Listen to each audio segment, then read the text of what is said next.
de estructuras que me parecieron divertidas. Y la verdad, este PowerPoint es nada más y nada menos que un machete de todas las fórmulas que ustedes van a estar usando, principalmente en resistencia. Y está bueno que lo tengan y que lo empiecen a incorporar porque lo vamos a usar en resistencia y bastante. Acá yo tengo la fórmula del área, que es la de integral doble de una función, el momento estático, que es la integral de una distancia z con respecto a un eje z de un diferencial de área, y ese es el momento estático con respecto a los ejes x e y o al plano x, y. Lo mismo pasa con el momento estático en el plano xz, que es la integral de la distancia a ese plano por el diferencial de área que nosotros vamos a estar analizando. Y lo mismo el momento estático con respecto al plano iz, que es la distancia de ese plano de esa diferencial de área que nosotros consideramos. Otra definición interesante es el baricentro de la sección o el centro de masas, que también se lo puede llamar de la misma manera. Y eso en realidad es el cociente entre el momento estático con respecto, digamos, momento estático con respecto al plano que nosotros estamos analizando, dividido el área.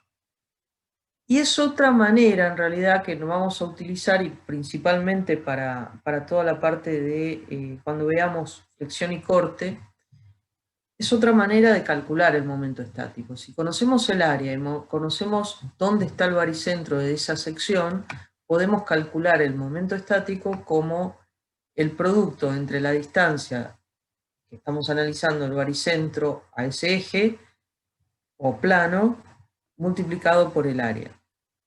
Esto lo vamos a usar en flexión y corte. Y después un par de tips que seguramente vieron con Carlos, que es que si la figura tiene un eje de simetría, el baricentro está sobre ese eje. Y otro tip o regla de oro es que el momento estático de una figura respecto de ejes baricéntricos es 0. ¿Hasta ahí estamos? Hubo un gol, me parece. Sí, de penal. Yo todavía no lo vi, No pero sé, porque había sido acá hay penal. unos gritos impresionantes. ¿Hay Sí, sí. alguno que esté mirando esto? Yo lo tengo de fondo. Yo les escucho. Gol de penal Ay, de perdón. Messi. ¿Penal de Messi? Sí, gol de Pará, penal. vamos a ver. Eh, bien, sigamos rápido. Otra definición interesante es el momento de segundo orden. El momento de segundo orden, a ver, en un minuto. Momento de segundo orden, tenemos el momento centrífugo. Si consideramos una superficie, un diferencial de área y dos ejes x, y cualquiera, tenemos el momento centrífugo, que es el jxy, que es la integral del producto de las dos coordenadas x e y de la distancia de la diferencial de área con respecto a cada uno de los ejes. Y este momento centrífugo puede ser mayor, igual o menor que 0.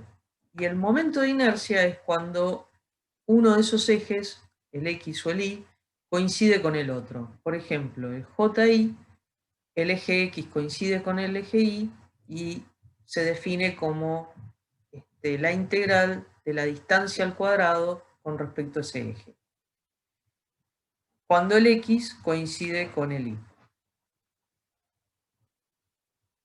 Y el momento de inercia con respecto al eje x es cuando el eje y coincide con el x y es la distancia, la integral de la distancia de ese eje al cuadrado, multiplicado por el diferencial de área. El momento de inercia polar es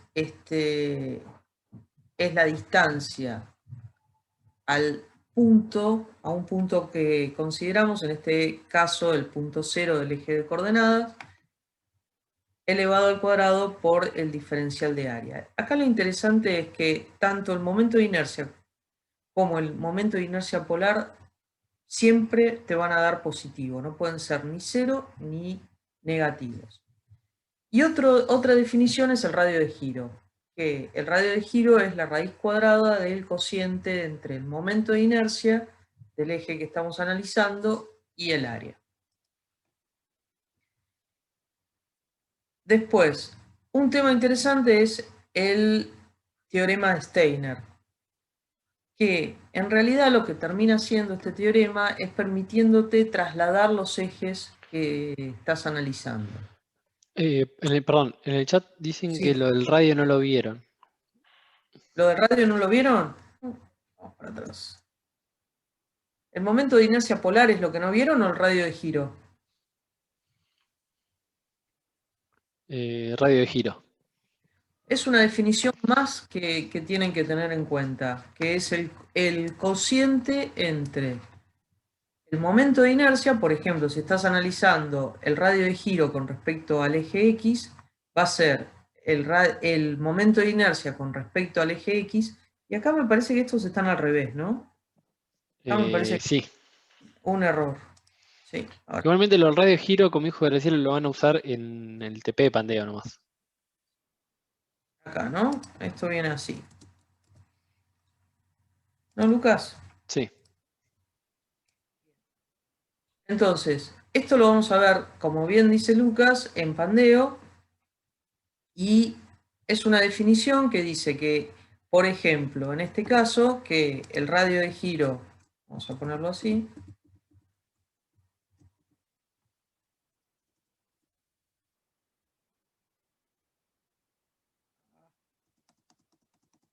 por ejemplo, el I sub X va a ser igual el JX dividido el área, y el I sub I va a ser igual al momento de inercia en I dividido el área, por ejemplo. Y sí, lo vamos a usar en este curso exclusivamente en Pandeo. El área. Uy.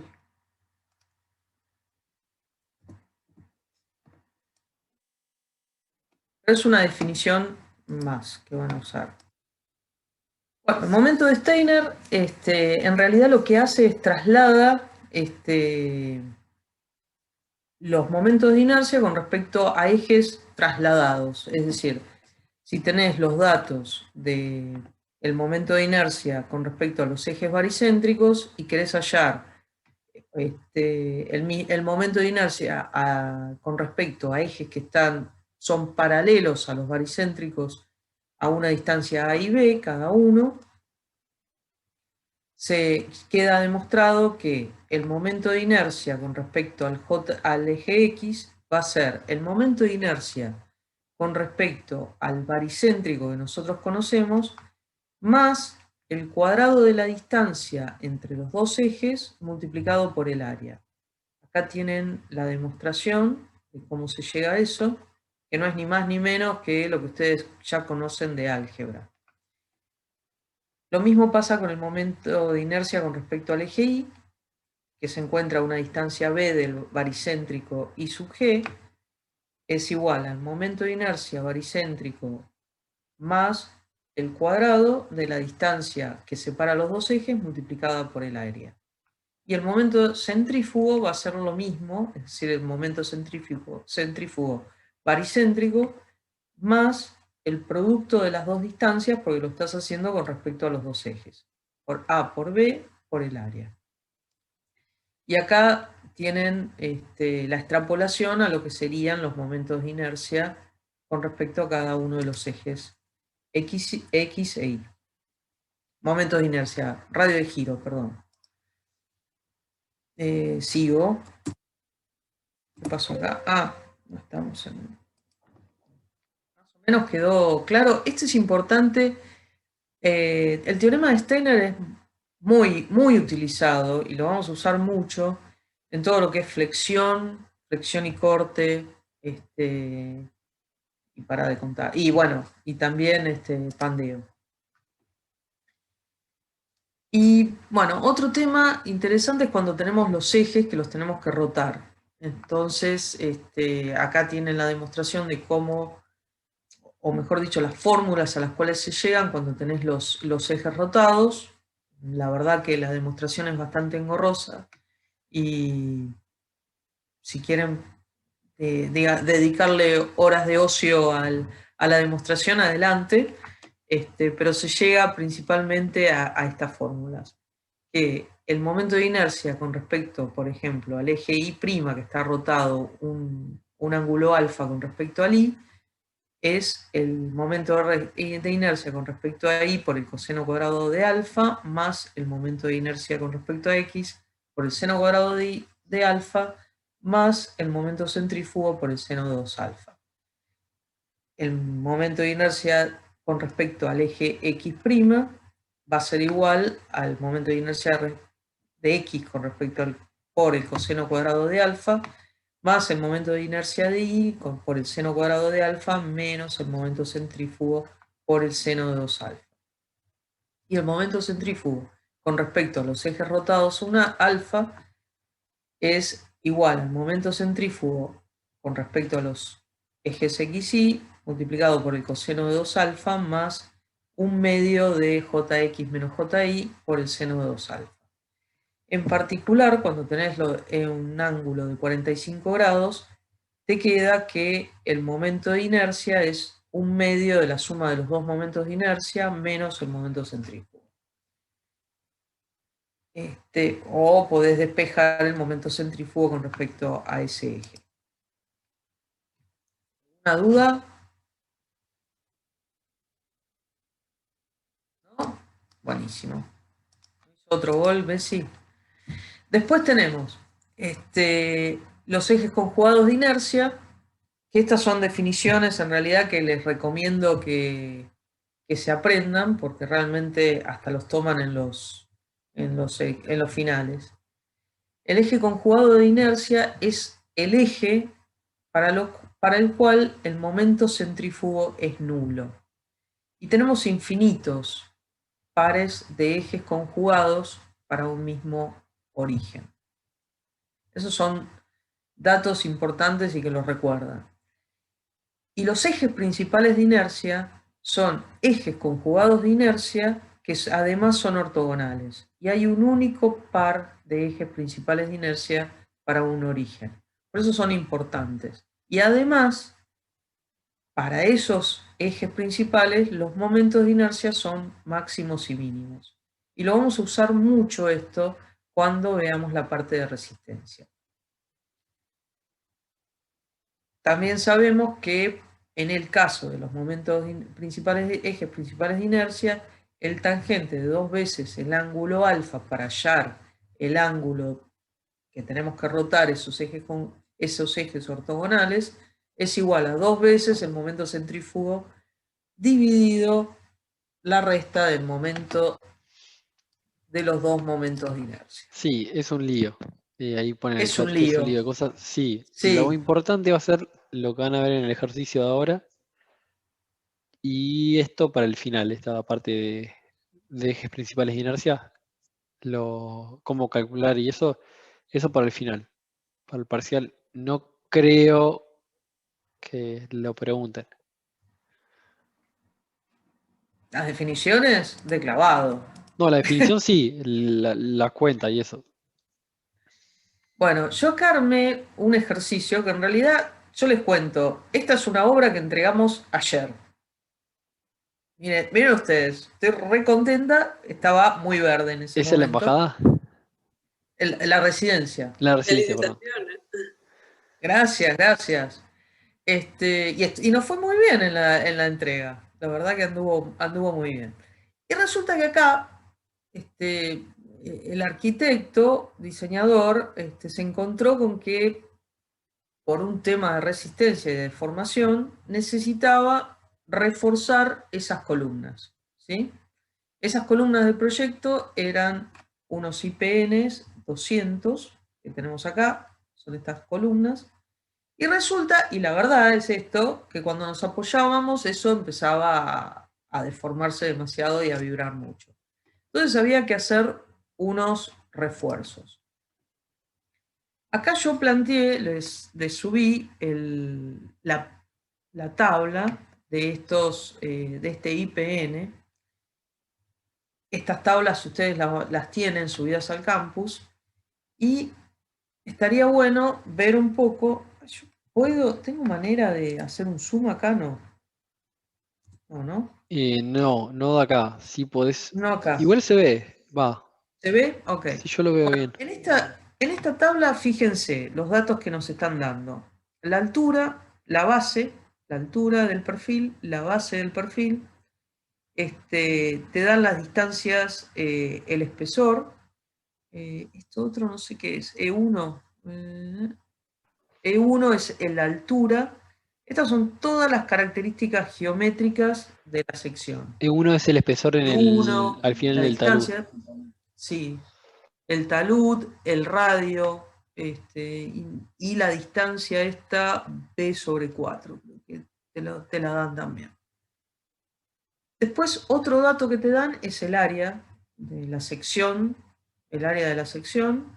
Te dan el momento estático con respecto al eje X de la mitad de la figura, es esta. Y acá te dan el momento de inercia con respecto al eje X. Te dan el módulo resistente, que lo vamos a ver en flexión. Te dan el radio de giro. Y acá te dan el momento de inercia con respecto al eje Y. Te dan el módulo resistente. Te dan el radio de giro. Y acá no sé qué es esto. IX no estaría viendo. ¿Puede ser el polar? Puede ser el polar. Puede ser, sí, el polar. Y después, esto es la característica de los agujeros de la de al lado, que no vamos a analizar, pero te dan... No, tenemos está el módulo de la B ahí. el módulo de la... Que Ok. no les... Y el peso del perfil. El peso del perfil te lo dan por metro. Es una fuerza distribuida por metro. Esto es, básicamente todas las tablas tienen esto, algunas más información, algunas menos. En nuestro caso en particular tenemos el perfil IPN 200 con todas las características geométricas, tiene 200 milímetros, estas distancias son todas en milímetros, 200 milímetros de altura, 90 milímetros de base, el espesor es de 7,5, bueno, después todas las demás geométricas, el área es de 33,50, 33,50. Después tenemos que el momento estático de la mitad es 125. ¿Por qué aclaro lo de la mitad? Porque habíamos dicho antes que si tomábamos el momento estático de toda la sección con respecto a su eje de simetría era igual a 0. Entonces, nosotros vamos a utilizar para flexión y corte la mitad de la sección. Ya lo vamos a ver eso. Pero sepamos que el de la totalidad de la sección con respecto al eje X por ser un eje de simetría es igual a 0. Después tenemos el momento de inercia con respecto a X, que es 2140 o 21, no veo muy bien. 2140. 2140. 2140, el módulo resistente no nos interesa en este momento, el radio de giro es de 8 con respecto a X. Y fíjense esto, el momento de inercia con respecto a Y es 117. Miren la diferencia entre los dos ejes. Uno es de 2140 y el otro es de 117. Es muy, muy grande la diferencia. Y después, bueno, tenemos el radio de giro que es 1,87 con respecto a al eje Y. Entonces, de esta tabla sacamos los datos que a nosotros nos importan, que es el área, el momento de inercia con respecto a X, 2140, y con respecto a Y. Y el tema es, tenemos que en las columnas de la obra eligieron un IPN de 160. Y no nos verifica por la deformación, y bueno, ese IPN de 160, fíjense que el área, por ejemplo, es de 22,80 y el momento de inercia es de 9,35 y el momento de inercia en I 54,7. El tema es, nosotros necesitábamos que tuviese la inercia, por la razón que fuese, que tuviese la inercia del JI de 117 y tenemos 54,7. En la relación geométrica entre las dos tenemos el área se redujo, la altura se redujo en un 20%, cosa que muchas veces a los arquitectos les gusta, el área se redujo en un 32%, el JX se redujo en un 56% y el JI en un 53%. El tema es que esto hacía que ese perfil fuese muchísimo más, menos rígido. Y dejemos la definición de rigidez para más adelante. Es decir, que se movía mucho más de lo que tendría que haberse movido. Entonces, surgió como solución agregarle dos planchuelas a los dos lados de, dos planchuelas de cada uno de los lados de 75,2 por 6,4 milímetros. Es decir, acá tenemos... 3 por un cuarto. 3 por un cuarto. 3 por un cuarto. La igual... Bueno. Acá tenemos el esquema de cómo se iban a soldar. Se soldaban formando una T. ¿Sí? La consigna que tenemos acá es hallar las características geométricas de esta nueva figura o esta nueva superficie. Yo llamé a las celestes planchuela vertical y las horizontales planchuela PH, planchuela horizontal. Lo primero que tenemos que hacer es elegir los ejes de referencia. Yo elegí los ejes baricéntricos, ejes X e Y. Ejes baricéntricos del perfil T, que coinciden en realidad con los ejes baricéntricos de la figura final. Entonces, lo segundo que tengo que hallar es hallar el baricentro, que la verdad que como tiene dos ejes de simetría, coincide el baricentro con el de la figura compuesta. Ese baricentro, hallo las distancias al baricentro de cada una de las piezas, el baricentro de la planchuela H en X con respecto al Y está a 4,815 y la de la planchuela vertical a 8,315. Entonces acá pongo las coordenadas de cada una del baricentro de cada una de las planchuelas. Y lo tercero Graciela, sí. Ezequiel pregunta, en realidad no termino de entender por qué se reducían. ¿Por qué se reducían lo anterior? Porque la verdad era que originalmente estaba previsto poner un perfil de un IPN de 200, ¿sí?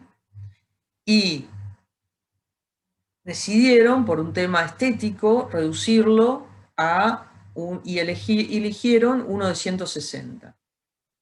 Entonces, lo que yo les planteaba como reducción era las características geométricas, cómo se reducían al elegir, en vez de un IPN de 200, elegir un IPN de 160. ¿Sí? ¿Más o menos quedó claro?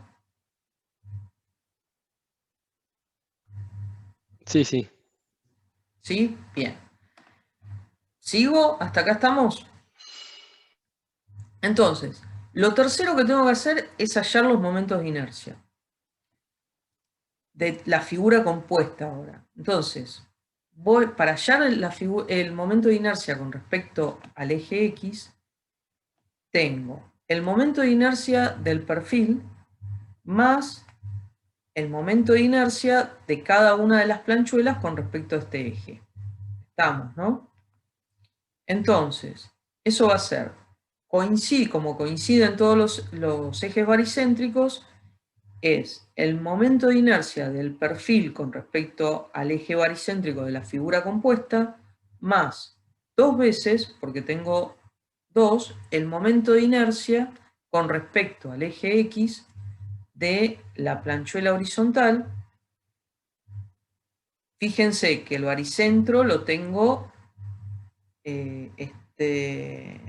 más, digamos, yo lo pongo acá general, el área multiplicada por el cuadrado de la distancia del eje baricéntrico de la planchuela horizontal por la por el área por el cuadrado de la distancia con respecto a los ejes baricéntricos de la planchuela horizontal, al eje que nosotros estamos planteando, más 2 veces el momento de inercia de la planchuela vertical, más el cuadrado de la distancia entre los dos ejes. ¿Sí? ¿Hasta ahí estamos?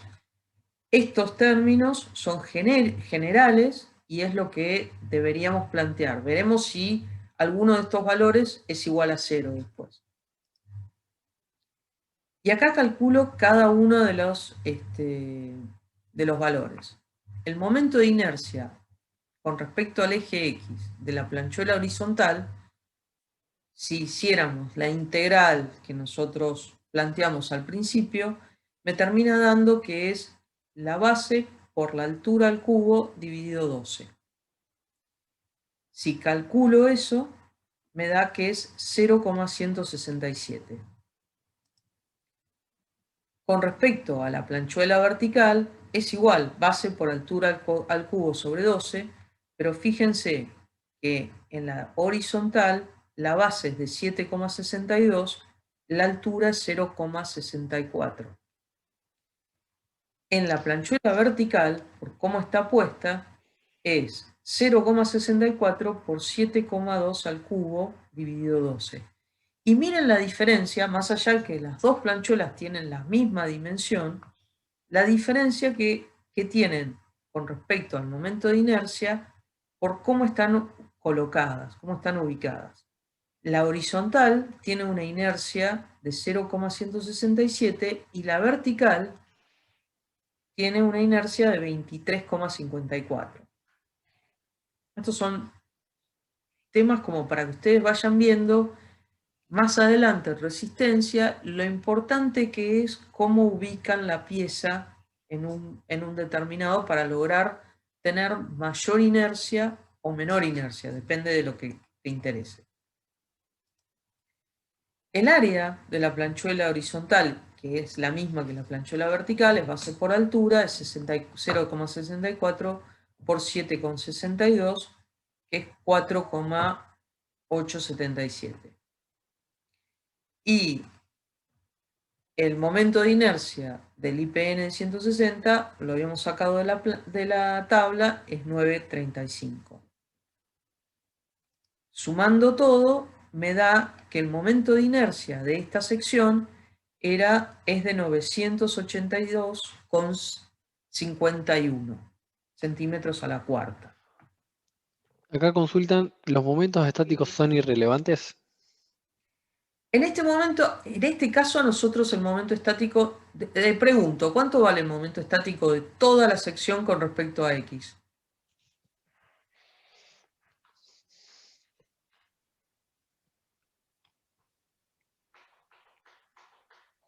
Vamos, vamos. ¿Alguno que se anime? Estaban viendo el partido, me parece. Sí. ¿Quién preguntó? Gabriel. Ah.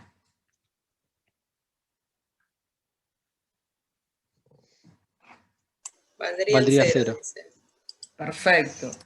En realidad, si nosotros acá estamos haciendo un análisis de deformación. En el caso de la deformación en particular, lo que nos interesa es el momento de inercia.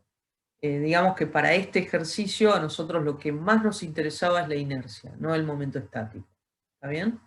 Por eso no me estoy metiendo con el momento estático para este ejercicio. ¿Contesté tu pregunta, Gabriel? Y yo voy para atrás un cachito, a ver. Nosotros necesitábamos, bueno, momento de inercia nosotros nos dio 900 y antes teníamos 2140, ¿ok? Pero bueno, aumentó.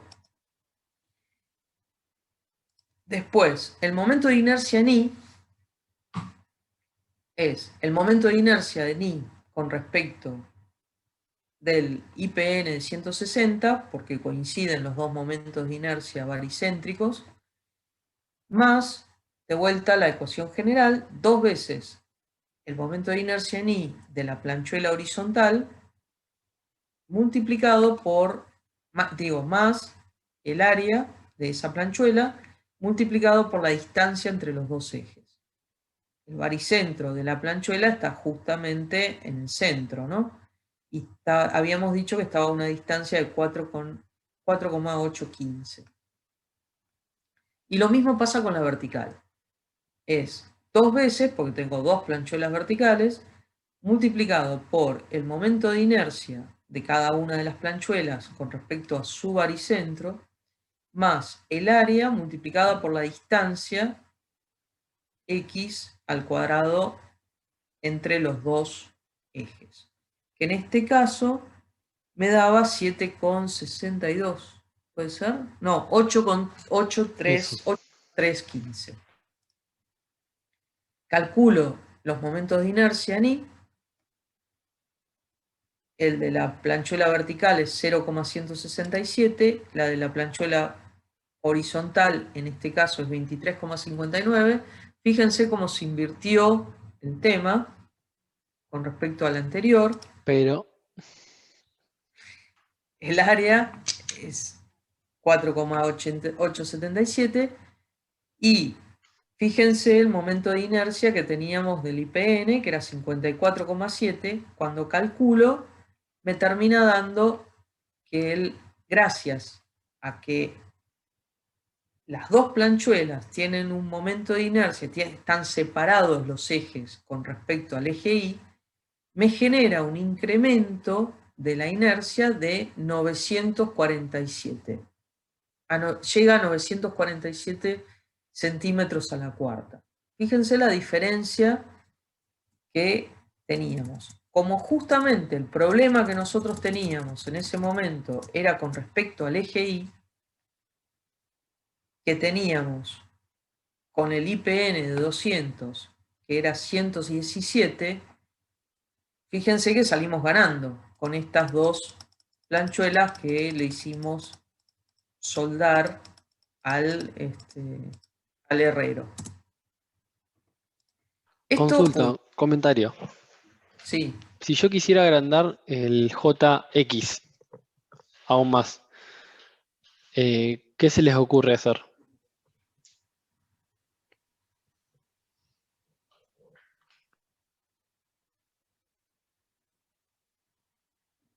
Y solo pudiéramos agregarle planchuelas, ¿no? Correcto. Con estas dos planchuelas. ¿Cómo tendríamos que ponerlas de manera tal de aumentar el JX?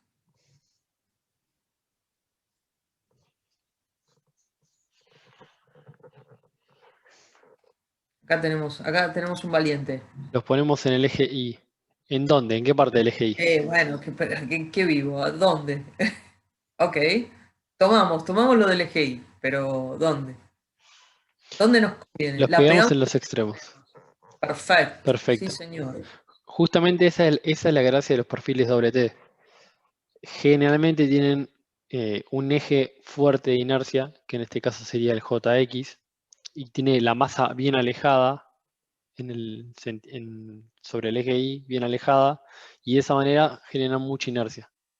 Hay algunos perfiles que son doble T, también tipo este, pero un poco más ancho, y tienen una buena inercia en un eje y en el otro eje no tienen tan mala inercia. Fíjese que en este perfil y en los IPN hay mucha diferencia entre las inercias. 54 contra 900 es mucha. Bien. ¿Más o menos entendieron? Digamos, yo armé este ejercicio con la idea de que ustedes vean la utilidad de todas las fórmulas y para qué sirve en realidad todo el concepto de momento de inercia, momento estático lo vamos a ver en flexión y corte que nos va a resultar más útil, pero sobre todo el concepto de momento de inercia. Y ver un poco la figura, qué nos sirve, este razonamiento, este análisis que hacíamos con Lucas acá recién, está bueno.